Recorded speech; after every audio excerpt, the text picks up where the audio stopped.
Hey, hey, hey, happy day 946 already. Cold feet action, I call this one, because our idiom today for supersize your business was cold feet. What do you do when you have cold feet? How can you use cold feet to supersize and grow your business? And what are some solutions to cold feet? Because guess what? Like anything else, there are always many, many solutions. You can have fancy slippers, you can have plain slippers, you can have footies, you can have crazy socks. Actually, I have crazy socks sitting in my lap.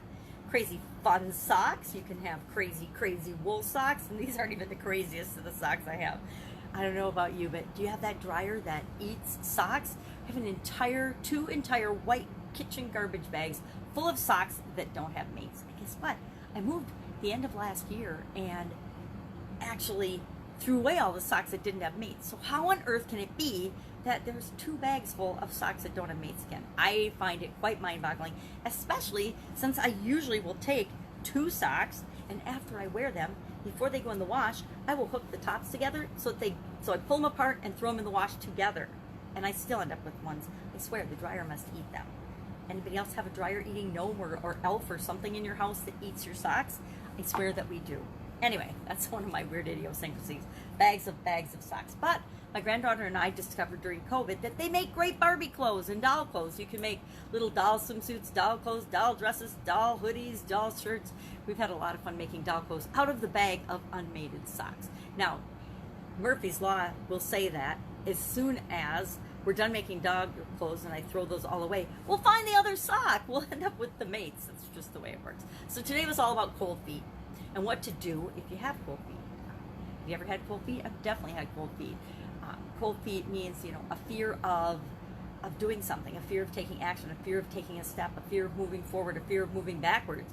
Sometimes we're just frozen in place because we're afraid that we don't know what to do. So I have been teaching all during COVID and before in different ways, but specifically during COVID, the SOAP framework and how you, number one, we want to soap and clean up and be safe and sanitary during COVID and really always. I came from the food industry and from personal care product manufacturing, and everything was about good manufacturing practices, sanitization, cleaning things up, making sure that we're always doing the right thing to ensure our safety as employees, but also and builders and creators of things, but also the safety of the people that are going to use and consume our products and services. So it was always a huge part of my life. I used to joke that I washed my hands at least 30 times a day because I was always washing my hands. You get the little finger cuts because you wash your hands too much. That was always horrible. You wear gloves, and so we'd been doing things in the industries I was from for a long time to ensure product safety and employee safety and things. So COVID to me wasn't this huge deal, and I look at different company, different businesses, different schools, readiness to open and try to get some semblance of order, and it's kind of mind-boggling to me because we've had months now to get prepared and do things the right way, but people have been waiting to be told what to do. Oh, this is what to do.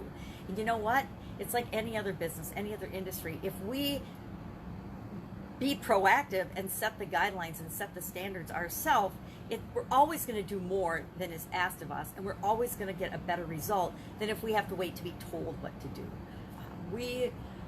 I was in an industry for 37 years where we were audited by the government and different government agencies, occupational health and safety products, Departments of Agriculture, USDA for food manufacturing, the FDA for food manufacturing. So all these different entities would come in, when I was in a big bakery at the Bakery Association, AIB, they would come in and they would audit your entire processes, all of your systems, your environment for different challenges, for things that were against the rules.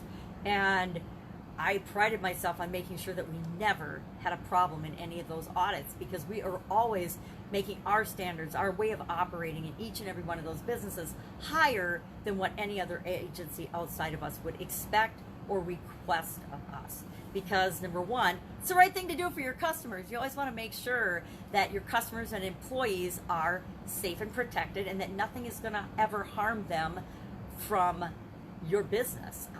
It's number one, common sense, but number two, it's survival. If in my small Italian food manufacturing plant we were ever to have made someone sick, or done something wrong or made a mistake that would harm anybody in any way, even just giving them a tummy ache, that would have put us out of business. Small businesses, maybe larger businesses, can weather those storms and those mistakes.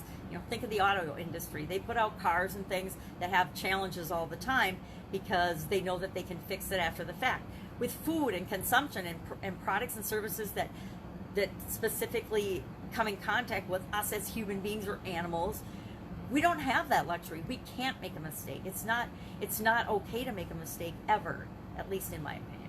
So that kind of became second nature to me. I've been teaching people how you can use a simple framework and install it in your subconscious to make sure that everything you do, every choice you make, every decision that you make, every situation or challenge or failure that you're faced with, you can guarantee that you're going to come out better than if you hadn't faced that challenge at all. And it's really simple, and it's easy if you do it a few times, and then it becomes just second nature, and you don't even have to think about it.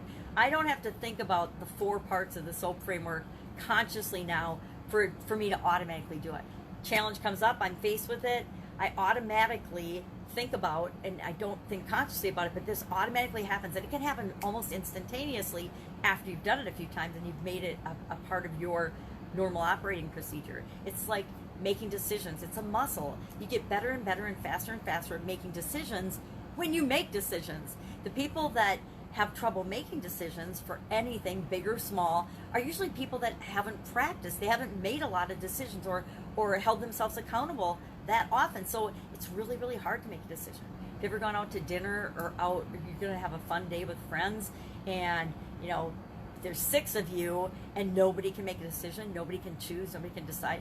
And yeah, there's peer pressure. You don't want to be forceful and push your way on other people and all that intercommunication stuff. But there are some people, and there are a lot of people, that making a simple decision is really, really hard for them. But if you give them a simple tool, a simple decision-making process that they can use over and over again, being able to make decisions becomes easy. Being able to decide and choose for yourself quickly and easily is a really powerful skill. It's kind of a superpower, and not very many people have that superpower.